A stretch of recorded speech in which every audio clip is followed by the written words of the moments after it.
ఆయన మనసులో ఏముందో అదే మాట అవుతుంది. ఆయన మాట ఏం చెప్తాడో అదే చేతలవుతాయి.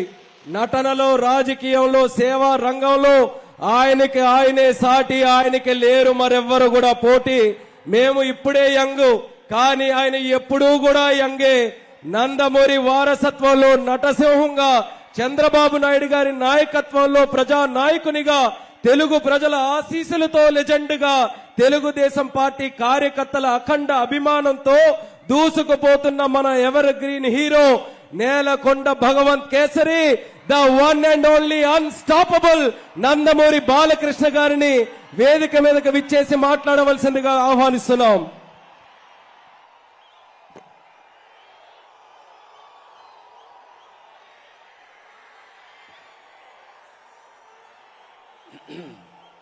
అందరికీ నమస్కారం. ముందుగా వేదిక మీద ఉన్న తెలుగుదేశం పార్టీ జాతీయ అధ్యక్షులను శ్రీ నారా చంద్రబాబు నాయుడు గారికి, అలాగే జనసేన పార్టీ అధ్యక్షులు సోదరుడు పవన్ కళ్యాణ్ గారికి, తెలుగుదేశం పార్టీ రాష్ట్ర అధ్యక్షులు అచ్చెన్నాయుడు గారికి, తెలుగుదేశం పార్టీ జాతీయ కార్యదర్శి నారా లోకేష్ బాబుకి, అలాగే Janasena political advisory committee chairman Nadendla Manohar గారికి, ఇక్కడికి విచ్చేసిన అశేష ప్రజానికానికి, తెలుగుదేశం పార్టీ కార్యకర్తలకు, జనసేన కార్యకర్తలకు, అభిమానులకు, అలాగే వేదిక మీద ఉన్న నా సహచార పాలిట్ బ్యూరో సభ్యులకు, శాసనసభ్యులకు, శాసన మండలి సభ్యులకు అందరికీ ఈ యొక్క నేటి ప్రజాశక్తి మహా నాయకుల కలయికకు, అలాగే లోకేష్ బాబు ఏదైతే ఈ యొక్క ప్రజాగళం యువగళంగా పదం తొక్కుతూ సుమారుగా 3,132 కిలోమీటర్లు, 226 రోజులు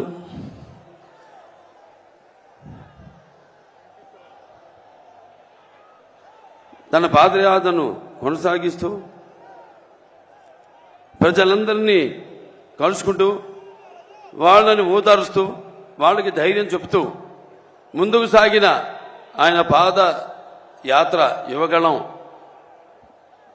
ఎంతో విజయవంతంగా ముగిసినందుకు, ముగియడం కాదు ఇది అంతం కాదు, ఇది ఆరంభం. ఇక్కడి నుంచి దగ్గరలో ఉంది మనకు ఎన్నికల సమరం. మనమంతా ఏదైతే ఈ యొక్క వైఎస్ఆర్సీపీ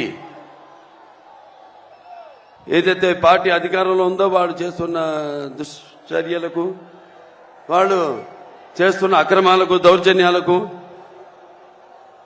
తగిన గుణపాఠం యువతరానికి, అంటే మేము ముఖ్యంగా ఈ యొక్క యువ గళమన్నది, ఈ పాదయాత్ర అనేది యువతరానికి ప్రతినిధులు, నవతరానికి నాయకులు, భారతదేశపు మహాశక్తి అయిన యువతను ఉద్దేశించి ముఖ్యంగా చరిత్ర తెలుసుకోవాలి. ఆ చరిత్రలో నుంచి మనం ఎన్నో కఠిన సమస్యలను ఎంత ఎదుర్కొన్నాం, ఇంతకుముందు వాటినైనా పరిష్కరించుకున్నాం. కేవలం ఒక పార్టీ కాదు, కేవలం లేకపోతే తెలుగుదేశం పార్టీ వ్యవస్థాపకులు నందమూరి తారక రామారావు గారే కాదు, ఆయన పిలుపుకి స్పందించి ఎంతో మంది జనమంతా కూడా కులాలకు, మతాలకు, వర్గాలకు అన్నిటికీ దూరంగా ఒక్కటై ఎలా ఆనాడు అప్పుడు యొక్క పరిస్థితులకి తగిన గుణపాఠం చెప్పి ఎలా వాళ్ళకు కావాల్సిన ప్రజా జవాబుదారీ ప్రభుత్వాన్ని వాళ్ళు అధికారంలోకి తెచ్చుకున్నారో తిరిగి యువతరానికి గుర్తు చేసేలా, వాళ్ళంతా నెమరేసుకునేలా ఎంతో విజయవంతంగా ఈ పాదయాత్ర సాగినందుకు లోకేష్ బాబుని అభినందిస్తూ, అలాగే ఈ పాదయాత్రలో ఆయనతో పాటు సైనికులుగా ఆయనకి అండగా ఉంటూ ఆయన మీద ఈగను కూడా వాలనివ్వకుండా ఎన్నో ప్రయత్నాలు చేశారు అడ్డుకునేందుకు పాదయాత్రను చూసాం మనం. మైకులు లాక్కున్నారు, చివరికి కుర్చీ మీద నిలబడి మాట్లాడుతుంటే కుర్చీ కూడా లాగేసుకున్నారు. అటువంటి దుశ్చర్యలకు పాల్పడితే వాళ్ళంతా కూడా మరి ఆయనకి సైనికుల్లాగా ఉండి ఈ 26 రోజులు ఆయనకు అండగా ఉన్నారు. వాళ్ళందరికీ సుశక్తులైన సైనికులందరూ కూడా నా అభినందనలు తెలియజేసుకుంటూ మరి నేను ఇక్కడ అంటే సమాజమే దేవాలయం, ప్రజలే దేవుళ్ళు, అందులో నేను ఒక అర్చకుణ్ణి అని నినాదంతో ఆనాడు నందమూరి తారక రామారావు గారు తెలుగుదేశం పార్టీని స్థాపించడం జరిగింది. అంటే నటులు కేవలం సినిమాలకి పరిమితం కాదు, నటులు కేవలం రంగు వేసుకుని ప్రజలకి దూరంగా ఎక్కడో షూటింగ్లు చేసుకుంటూ కాదు. నేను వాళ్ళ సోదరుడు పవన్ కళ్యాణ్ని సినిమాల కంటే ఎక్కువ ఈ రోడ్ల మీద చూస్తున్నాను, సభల్లో చూస్తున్నాను. అంటే నేను చెప్పొచ్చేది ఏంటంటే సినిమాలే కాదు, మన ప్రతి ఆ సినిమాల ఫలితంగా మనకు వచ్చే ఆదరణ, అభిమానాన్ని నాన్నగారు ఎప్పుడు అంటుండేవారు, ఏ రుణం మనం పెట్టుకోకూడదని. అది రుణశేషం కావచ్చు, రుణశేషం కావచ్చు, అగ్నిశేషం కావచ్చు, శత్రుశేషం కావచ్చు. అలాగే నీళ్ల శేషం కూడా ఆయన ఉంచుకోలేదు. చివరికి ఏ మద్రాసు నుంచి అయితే ఆయన వచ్చారో తిరిగి ఆ మద్రాసుకు తాగునీటిని కూడా తిరిగి ఇచ్చారు ఆయన. అటువంటి మరి ఈనాడు మీ రుణం తీర్చుకోవాల్సిన బాధ్యత కేవలం నటులుగానే కాదు, మేము ఇద్దరం ఈ సమాజంలో పౌరులుగా అది మా బాధ్యత అని తెలియజేయడానికి మరి ఆనాడు సోదరుడు పవన్ కళ్యాణ్ గారు పార్టీని స్థాపించారు. జనసేన పార్టీని ఎన్నో ఏళ్ల క్రితం 2014లో 2008లో 14 అప్పటి నుంచి కూడా ఆయన పోరాటం కొనసాగిస్తూనే ఉన్నారు. ఇక్కడ ఫ్లోరైడ్ విషయంలో అయితేనేమి, ఇలా ఇప్పుడు ఇక్కడ రణస్థలంలో జరిగినప్పుడు కూడా అప్పుడు యువకులంతా కూడా స్పందించి ఆయన రాకను స్వాగతిస్తూ మరి ఎక్కడికి మేము ఎందుకు వలస పోవాలి, మేము పుట్టిన గడ్డ ఇది, తెలుగు జాతి మనది, నిండుగా వెలుగు జాతి మనది. ఎక్కడైతే మనం వాళ్ళంతా ఆనాడు చంద్రబాబు నాయుడు గారి యొక్క దూరదృష్టితో అటు ఐటీ రంగం అయితే, సైబరాబాద్ సిటీ అయితేనేమి, లేకపోతే ఈ యొక్క ఎన్నో అభివృద్ధి పథకాలు తీసుకురావడం ముందుకి, అలాగే ఈ యొక్క మహిళలకు ఈ యొక్క డ్వాక్రా మొట్టమొదటిసారిగా దేశంలోనే ఈ పొదుపు స్కీమ్ తీసుకురావడం అయితేనేంటి, ఇటువంటి ఎన్నో కార్యక్రమాలు చేపట్టడం వల్ల ఆనాడు అందరికీ ఉపాధి కలగడం జరిగింది. మహిళా సాధికారత, వాళ్ళ కాళ్ళ మీద వాళ్ళు నిలబడి వంటిటి కుందేళ్లు కాకుండా వాళ్ళు కూడా సంపాదించి మరి వాళ్ళు కూడా మగవాళ్ళకి సమానంగా ధీటుగా బ్రతకగలిగే ఒక మంచి అవకాశాన్ని కలిగించారు. మరి ఆనాడు రామారావు గారు ఆయనకి చెప్పుకుంటూ పోతే ఆయన ప్రవేశపెట్టిన పథకాలు ఎంతో సుసాధ్యమైనవి, అలాగే సామాన్యులకు ఎంతో అనుకూలమైనవి కూడా. మరి ఆయన అప్పుడు ఆనాడు ప్రవేశపెట్టిన పథకాలు మరి ఆయన అమలు చేస్తూ, అలాగే అందరూ కూడా వాటిని అనుకరించేలా చేశారు ఆనాడు. అందుకే ఆయన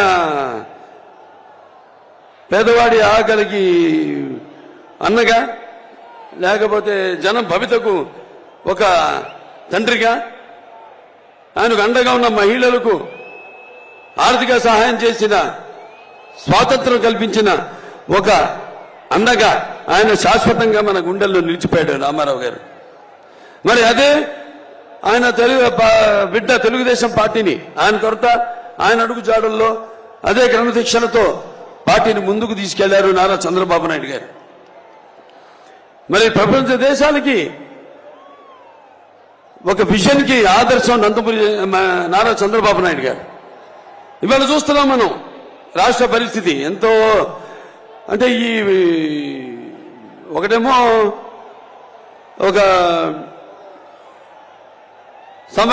సమర్థత లేని ప్రభుత్వం, ఒక చెత్త ప్రభుత్వం, ఒక రాజధాని లేని రాష్ట్రం, ఒక బాధుడు. ఇదేం కర్మ? మరి వైసీపీ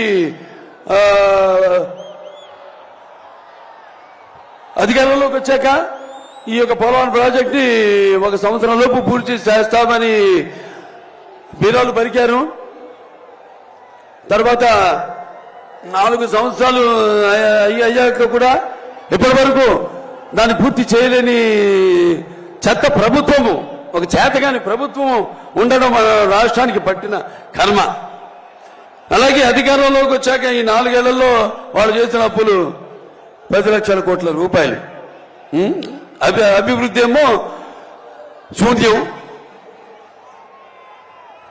అలాగే ఇక మనం చూస్తే ధరలు ఆకాశానికి అంటుకుంటున్నాయి.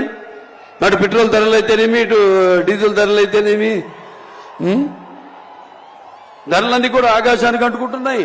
మరి వీళ్ళ అధిక పరిపాలన మాత్రం ఈ యొక్క డ్రగ్స్ మాఫియా, అలాగే ఈ యొక్క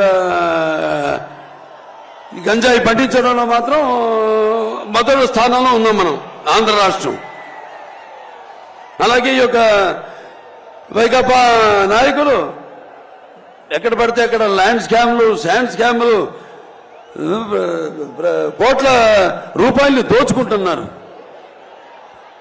అలాగే ఇక మన 5 కోట్ల తెలుగు ప్రజల యొక్క కళల రాజధాని అమరావతి అభివృద్ధి చేయకుండా దాన్ని గాలికి వదిలేశారు. అలాగే ప్రజలు ఇదేమని ప్రశ్నిస్తే వాళ్ళని భయభ్రాంతులకు గురి చేసి వాళ్ళపై అక్రమ కేసులు పెడుతున్నారు. అలాగే మన అమరావతి రాజధాని కోసం భూమిని ఇచ్చిన రైతులు వాళ్ళు ఏదైనా ఉద్యమాలు చేస్తే, లేకపోతే చట్టాల్ని ఆదుకుంటే వాళ్ళని అడ్డుకుంటున్నారు. వాళ్ళు ఈ యొక్క ఉద్యమాన్ని కొనసాగకుండా వాళ్ళపై అక్రమ కేసులు పెట్టడం, వాళ్ళని కూడా అరెస్ట్ చేయడం జరుగుతుంది. ఇవాళ మనం చూస్తున్నాం, అన్ని రంగాల్లో మనం వెనకబడిపోయాం. పరిశ్రమలు రావట్లేదు, యువతకు ఉపాధి లేదు. మరి ఈరోజు మనం ఆనాడు పొదుపు సంఘాలు ఏదైతే చంద్రబాబు నాయుడు గారు ప్రారంభించారో, మన ఆశా